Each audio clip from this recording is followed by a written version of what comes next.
Merhaba arkadaşlar, Koddan Talaş'a kanalına hoş geldiniz. Ben Fatih. Bu kanalda sizlere CNC dünyasını en basit ve anlaşılır şekilde anlatacağım. Bugünkü videoda CNC nedir, nasıl çalışır ve neden bu kadar önemli bunlara değineceğiz. Hazırsanız başlayalım. CNC'nin açılımı Computer Numerical Control yani bilgisayarlı sayısal kontrol olarak adlandırılır. CNC'nin geleneksel torna ve frezelerden farkı, el işçiliği yerine bilgisayar kontrolü hassasiyet sağlar. CNC makineleri çok hassas ve tekrar edilebilir şekilde parça işlemek için kullanılır. Bu makineler önceden programlanmış kodlarla çalışır ve işlemeyi insan hatasını minimuma inecek şekilde gerçekleştirir. Gelin CNC makinelerini türlerine göre inceleyelim. CNC torna makineleri. Torna makineleri metal, plastik, ahşap gibi malzemelerin hassas bir şekilde işlenmek için kullanılan yüksek teknoloji ürünü makinelerden biridir. Standart bir torna X ve Z eksenleri üzerinde çalışır. Ayrıca bazı makinelerde bunlara C ve Y ekseninde eklenir. Bu da makineye frezeleme gibi ek fonksiyonlar kazandırır. Kayar otomat torna makineleri hassas ve küçük parçalar için gayet ideal bir makinedir. İş mili ve takım sabitken iş parçası ileri geri hareket eder. Bu tasarım uzun ve ince parçaların titreşim olmadan işlenmesini sağlar. CNC freze makineleri işleme merkezi olarak da bilinir. Bu makineler genelde 3 eksenli X, Y, Z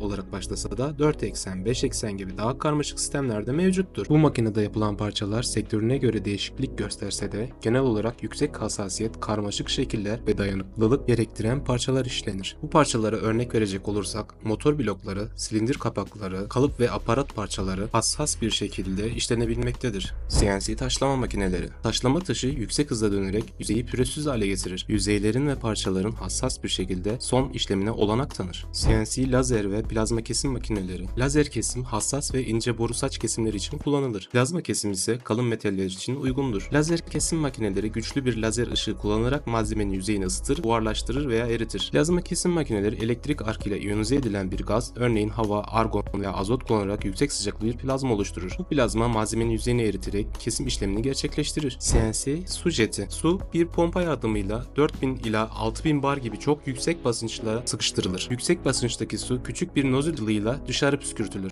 CNC su jeti, yüksek basınçlı suyun ince bir kesim ucu aracılığıyla malzemeleri kesmek için kullanıldığı hassas ve çok yönlü bir kesim teknolojisidir. CNC erozyon makineleri. Tel erozyon ve dalma erozyon olmak üzere ikiye ayrılır. Bu teknoloji talaş kaldırma yerine malzemeyi aşındırma prensibine dayanır. Tel erozyon, işlenecek parçanın ince bir metal telin elektrikle malzemeyi kesmesiyle işlenir. Kesim sırasında tel sürekli olarak yenilenir ve karmaşık dış konturlar elde edilir. Dalma erozyon ise iş parçası şekillendirilmiş bir elektrot kullanılarak istenilen forma getirilir. Genellikle kalıp ve parça içi detaylar oluşturmak için kullanılır. Ve son olarak CNC Reuter makineleri. Ahşap, kompozit gibi malzemelerin işlenmesi için kullanılan bu makineler mobilya ve dekoratif ürünlerin üretiminde yaygındır. Karmaşık desenler ve ince detaylar yüksek doğrulukla işlenebilir. İşleme merkezlerinden farkları ise Reuter makineler genellikle daha düşük kesme kuvvetine dayanacak şekilde tasarlanmıştır. Hassasiyetleri işleme merkezlerine kıyasla biraz daha düşüktür. Daha geniş çalışma alanları vardır ancak daha yumuşak malzemelerde çalışmak için uygundur. CNC makinelerin endüstride çok büyük bir önemi vardır ve birçok sektörde kullanılır. Havacılık ve uzay, savunma sanayi, otomotiv, elektronik, tıp ve mobilya bunlardan birkaç tanesidir. Ülkemizde CNC kullanımı çok yaygın olmasına rağmen operatörler çok az yetişmektedir. Bu yüzden Türkiye CNC sektöründe maalesef kalifiye işçi açığı çok fazladır. 365 gün